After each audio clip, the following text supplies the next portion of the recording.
Y ahora nos vamos de inmediato con lo que ocurre y empezamos esta noche, amigos televidentes, con la declaración, la prueba testimonial, esta denuncia que ha puesto ya en el Ministerio Público el testigo A. Está precisamente en este documento que se ha presentado ante el Ministerio Público y del cual se ha tenido ya conocimiento público a través de los medios de comunicación.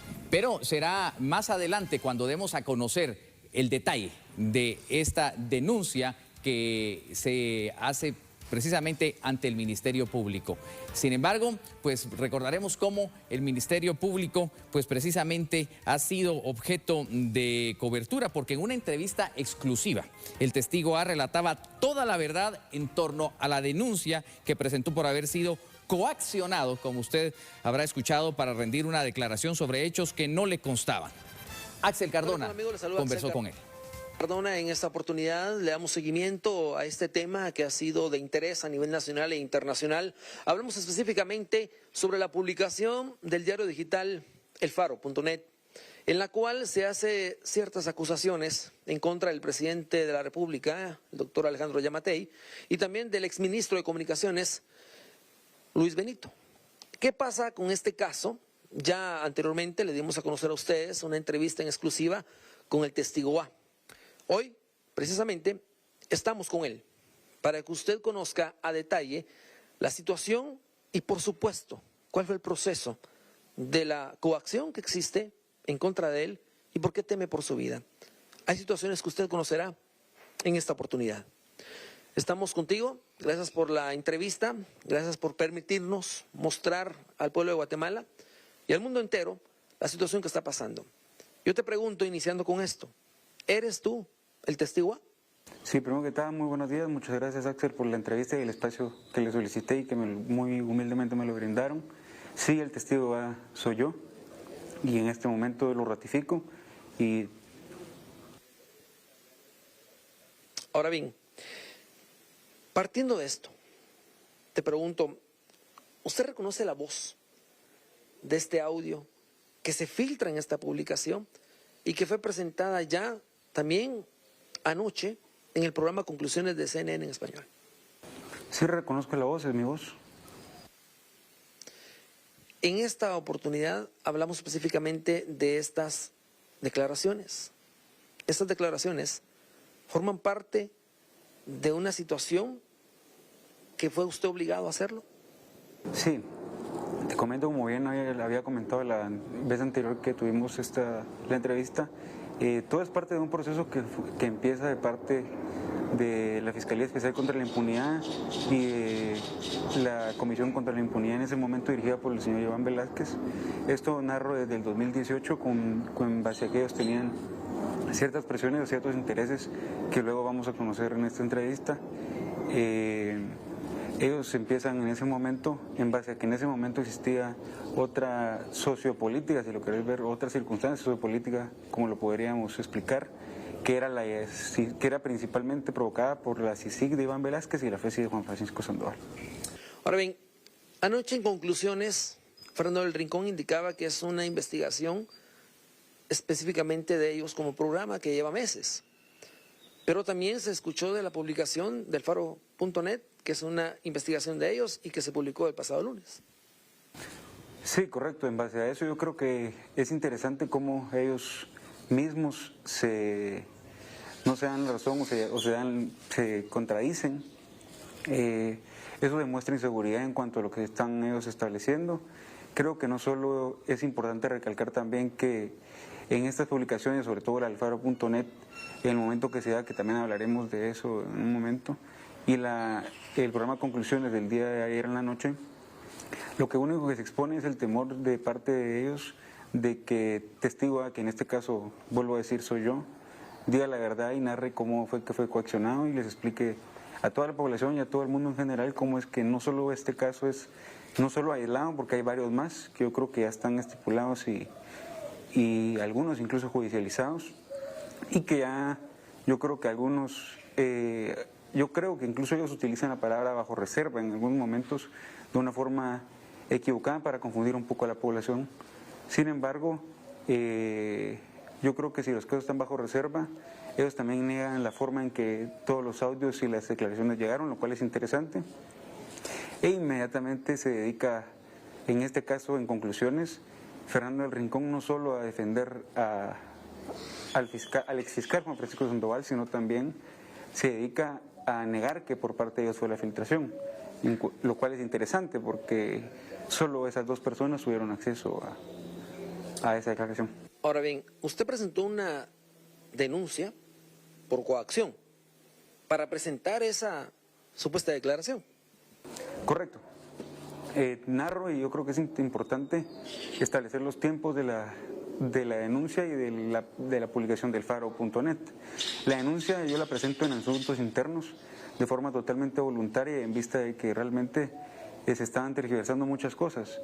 Esta denuncia se presenta el día 13 de febrero del año actual, 2022. Precisamente un día después salen ellos con la noticia del Faro y luego montan un andamiaje mediático como están acostumbrados para tratar de destruir la verdad y la situación en cuanto a la coacción. Casualmente el mismo día se dan órdenes de captura en otro caso que desconozco totalmente, en el cual se da la misma circunstancia. Entonces habría que ver cuál es el hilo conductor entre todos estos casos. Ahora bien, esta denuncia de coacción, ¿usted nos podría explicar qué contiene la denuncia como tal? Sí, básicamente, obviamente hago las reservas del caso porque, como bien sabemos, el procedimiento lo debe establecer el Ministerio Público y lo debe llevar a cabo.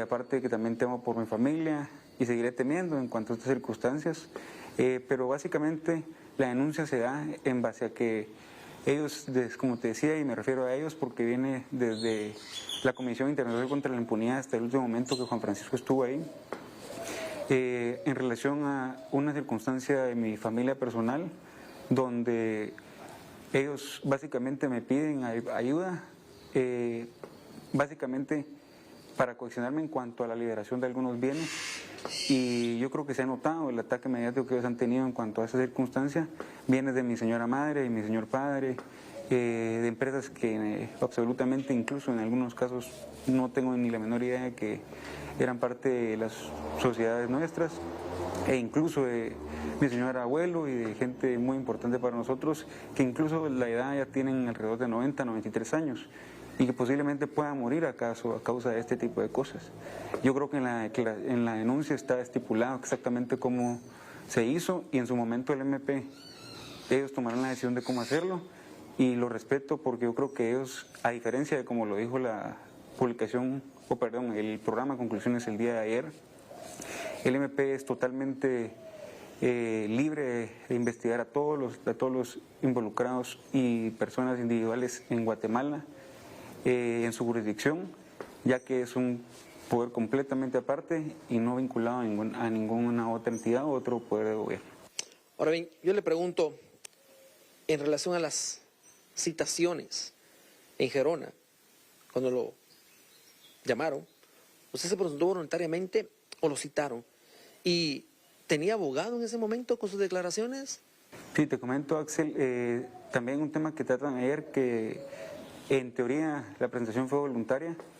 No, ellos en ningún momento me hablaron de las circunstancias. Obviamente ellos hacían las citaciones que eran en base a otros temas, en este caso eran en base al procedimiento de extinción de dominio que te comentaba anteriormente, y en base a otras circunstancias que no tenían absolutamente nada que ver con el caso, cuando se dio la sorpresa de que querían esta declaración, y en base a eso, lógicamente uno no iba a tocar la puerta de una fiscalía, y mucho menos de la Fiscalía Especial contra la Impunidad en ese momento, que le tenían tan blindada. Claro, y es que cuando hablamos de Gerona hablamos no de un juzgado, estamos hablando del cuarto nivel, ¿no? Correcto, es lo interesante que yo creo que ellos hablan, incluso en un momento hablan de hasta los problemas legales o la persecución legal que podría sufrir el testigo, ¿verdad? Como ellos le hablan y como se menciona. Sin embargo, no se dan cuenta de que todas estas declaraciones se deben de llevar a cabo en un juzgado como lo establece la ley de Guatemala.